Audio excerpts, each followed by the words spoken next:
ఆంజనేయం మహావీరం బ్రహ్మ విష్ణు శివాత్మకం బాలార్థసదృశ్యాకారం రామదూతం నమామ్యహం మనోజవం మారుతతుల్యవేగం జితేంద్రియం బుద్ధిమతాం వరిష్టం వాతాత్మజం వానరయోధముఖ్యం శ్రీరామదూతం శిరసా నమామి శివపుత్రం శక్తిహస్తం షణ్ముఖం మయూరవాహనం వందే వల్లీ దేవసేనాపతిం సుబ్రహ్మణ్యం తమీశ్వరం.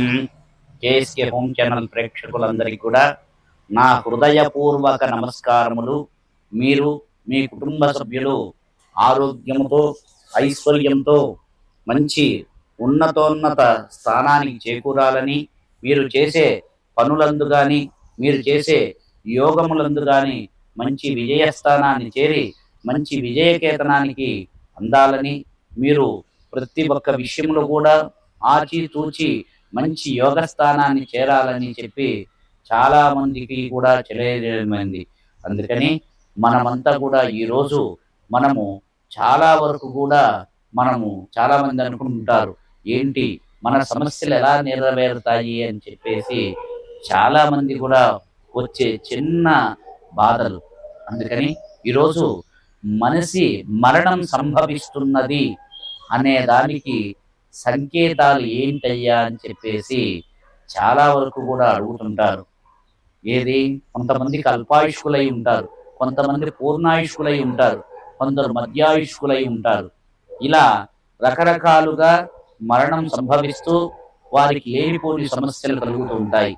ఈరోజు మనము మరణం సంభవిస్తున్నప్పుడు ఏంటి, వారికి ఏమి తెలుస్తాయి అని చెప్పేసి అంటారు.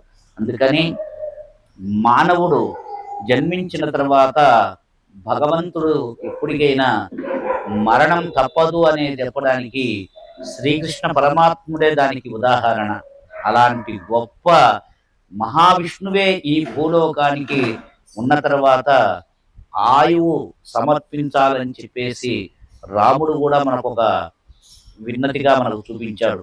అలాంటి రాముడు కూడా తనువు చాలించి మళ్ళీ ఆ వైకుంఠాధిపతుడైన మహావిష్ణువు దగ్గరికి వెళ్ళారు. అలాంటి కొంత మహానుభావులే ఈ మానవ జన్మాన్ని సంహరించి పూర్తి చేసుకుని వెళ్తున్నప్పుడు మానవ మాత్రంలో మనమెంతటి వాళ్ళం. అందుకని మనిషి పుట్టిన తర్వాత గిట్టక తప్పదు. జాతస్య ధ్రువం జాతస్య మరణం, జాతస్య ధ్రువం పుట్టడంకు జాతస్య మరణం తప్పదు, పుట్టినవాడు గిట్టక తప్పదు. అలాంటిది మనము తెలుసుకొని ముందుకు వెళ్ళినట్లయితే మనము చేసే పనుల యందు కానీ, ఇక భగవంతుడు మనం ఏమి చేయకూడదో, ఏమి చేస్తే మనకు ఇలాంటి లక్షణాలు కనపడి మనకు మరణావస్థ మనకు సంభవిస్తుందో చాలా వరకు అనుకుంటారు. చాలామంది పుట్టిన తర్వాత గిట్టక తప్పదు, మానవుడు పుట్టినప్పుడు తప్పనిసరిగా గిట్టక తప్పదు. అందుకని మానవుడు పుడతాడు, పుట్టగానే బాల్యము, యవ్వనము, కౌమార్యము, వృద్ధాప్యంతో మనిషి మరణిస్తాడు. అలా మరణించిన సంకేతాలు మనకేంటయ్యా అని చెప్పేసి చాలా మంది అంటుంటారు, అదే నాకు మరణావస్థ సంభవిస్తున్నది, ఇక నా ఫలాని టైంలో ఫలాని వెళ్తానని చెప్పి పెద్ద వాళ్ళ యోగులు, పెద్దల సాధన చేసే వారికి ఈ విషయం అర్థమవుతుంటుంది. ఇక నాకు మరణావస్థ సంభవం అవుతుంది, ఇక నాకు చాలా రోజులు లేదు, ఇక నేను ఉన్నంతలోనే మంచి కార్యం చేయాలని చెప్పేసి ఆ మహానుభావులు కొంతమంది తెలుసుకొని ఈ బాటలో వెళ్ళారు. అలాంటిది మీకు ఈరోజు చెప్తున్నాను.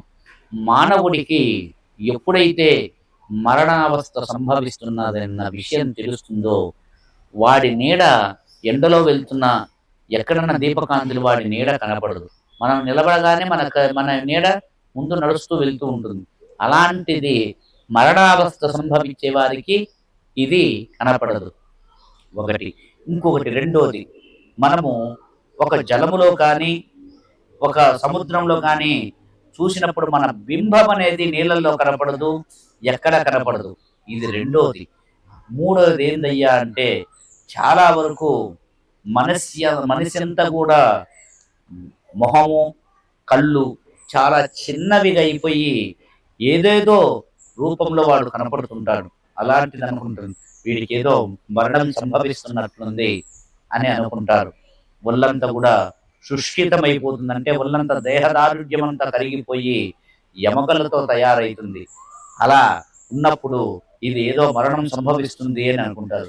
చాలా మందికి కూడా నోట్లో నాలిక చాలా ఎరుపుతనంగా కనపడుతూ ఉంటుంది. అది చాలా మందికి ఒక సంకేతమని కూడా చెప్పబడుతుంది. నోరంతా కూడా తమలపాకు వేసిన ఎర్రగా కనపడటం చూసేసి ఇదేదో మరణానికి సంభవం అవుతుందని తెలుసుకుంటారు. అలానే ఏదైనా కూడా భవిష్యత్తులో రాబోయే విపత్తులను వీళ్ళు ముందుగానే గమనిస్తూ ఉంటారు. ఇక నాకు ఆసన్నమవుతుంది, ఇక భగవంతుడు నన్ను తీసుకెళ్తాడు, నా కాలం ఇంతవరకు ఈ భూలోకంలో ఇంతవరకు ఉన్నది అని చెప్పేసి అనుకుంటూ ఉంటాడు. ఏ మనుషుడైతే అనుకుంటాడో వాడికి ఇది నేను చెప్పడం కాదు, ఇది గరుడ పురాణంలో రచించిన విషయం. చాలా మంది అనుకుంటారు ఇవన్నీ ట్రాష్, ఇవన్నీ చెప్పగానే నాలుగు ఎర్రగైంది ఇంకోటి, కానీ ఇది నేను నిజంగా చెప్పడం లేదు. గరుడ పురాణంలో కూడా మీరు చదివినట్లయితే ఈ గరుడ పురాణం కూడా ఉంది. అన్ని పురాణాల్లాగా గరుడ పురాణం చదవరు. ఎందుకయ్యా అంటే ఆ చదివితే చచ్చిపోతారని భయమట. ఎందుకంటే గరుడ పురాణంలో మనకేం చెప్పబడిందంటే మానవుడు జన్మ దగ్గర నుంచి వాడు మరణించే వరకు కూడా వాడి జీవితం ఏందా అని చెప్పేసి ఒక దాంట్లో అర్థం ఉంటుంది. అందుకే పరాయి మన భార్యను కాక పరాయి స్త్రీని వ్యామోహంతో చూసిన దానంత పాపము ఇంకొకటి లేదు. అందుకని ఇవన్నీ కూడా పాపాలు మూటగట్టుకోవడమే. అందుకని ఎవరైనా కూడా చక్కగా తనకు ఉన్నంతలో తెలుసుకున్నట్లయితే చాలా బాగా ఉంటుంది. పోతే ఇంకొకటి కూడా చాలా వరకు ఆకాశం చాలా తెల్లగా నీలివర్ణంగా కనపడుతుంది. కానీ మీరు చనిపోయే వాళ్ళకి వారి కంటికి ఎర్రటి ఎరుపుతనంతో ఆకాశం కనపడుతూ ఉంటుంది. ఇది ఒక మూడో సంకేతం అని చెప్పాలి. అందుకని వీడు ఇక నాకు ఏదో సంభవిస్తుంది, ఇక నాకు తొందరగా మరణ వార్త వినాలని వస్తుందని చెప్పి చాలా మందిలో ఇది ఒక చిన్న విజ్ఞాతగా తెలియబడుతుంది. అందుకని మీరంతా కూడా స్వప్నాల్లో కూడా ఇలాంటి కళలు వస్తుంటాయి. అలాంటి కళలు కూడా వచ్చినందువల్ల కొన్ని సందర్భాల్లో వాటికి నిజమయ్యే సూచన. అందుకే చాలా వరకు మన ఇంట్లో కానీ మనము కానీ ఎప్పుడూ భగవన్నామ స్మరణ చేస్తూ చక్కగా ఉంటే సునాయాసాన మరణం, సునాయాసంగా ప్రాణం పోయేటట్టు నాకు మంచి వరాన్ని చేకూర్చుతుంది అని చెప్పేసి భగవంతుణ్ణి ఎప్పుడైతే వేడుకుంటామో అలాంటి సావు నాకు రావాలి. అనాయాసాయన జనం సునాయాసైన మరణం. మంచిగా పుట్టేటప్పుడు కూడా మంచి జన్మలో నేను పుట్టేటట్టు, నేను నా జీవితం అంతా కూడా మంచి సార్థకత చేసుకునేటప్పుడు మంచి విద్యా బుద్ధులతో కలిగేటట్లు నాకు మంచి ఆయుష్ను పెంచమని చెప్పేసి భగవంతుణ్ణి వేడుకున్నట్లయితే నువ్వు చేసిన పూర్వజన్మ సుకృత ఫలితం వల్ల ఏ జన్మలో మంచి జన్మను నీకు ఇస్తాడు. అలాంటిది మంచి యోగంతో బతుకుతావు, మంచి విద్యాస్థానాన్ని పొందుతావు, 10 మందికి నీ వల్ల విద్యాదానం చేస్తావు, అంతమందికి నువ్వు కొంతమందికి అన్నదానం కానీ అన్నిట్లో కూడా పాల్గొంటావు. అలాంటి మంచి స్థానాన్ని జరిగిన వాడికి ఎప్పటికి లోటు లేదు అని చెప్తారు. అందుకే రాక్షకాన్ పైత్రికాన్, రాక్షస రూపంలో ఆ ఆశలు తీరక చాలా మంది కూడా ఒక పేద రూపంలో తిరుగుతుంటారు. ఇదంతా కూడా వారు చేసిన కర్మముల చేత ఇదంతా వాళ్ళకు జరుగుతుంటుంది. అందుకని మానవుడు గతించే ముందు నేను చెప్పిన కొన్ని సూచనలు మనకు కనపడుతుంటాయి. అందుకని ఈ నాలుకంతా కూడా మొద్దుబారిపోతూ ఉంటుంది. ఈ నాలుక మీద తెల్లటిగా కనపడుతూ ఉంటుంది. అయ్యా ఇప్పుడు నేను మొహం కడుకోలేదు, నా నాలుకంతా కాదు, కానీ దాని రూపమే వేరే ఉంటుంది. దాన్ని చూడడానికి వాడి మొహంలో ఆ ప్రేత కళ ఉట్టి పడుతుంటుంది. అందుకని ప్రతి ఒక్క మానవుడు తెలుసుకోవలసింది ఏందయ్యా అంటే మంచిగా గరుడ పురాణంను చదవండి.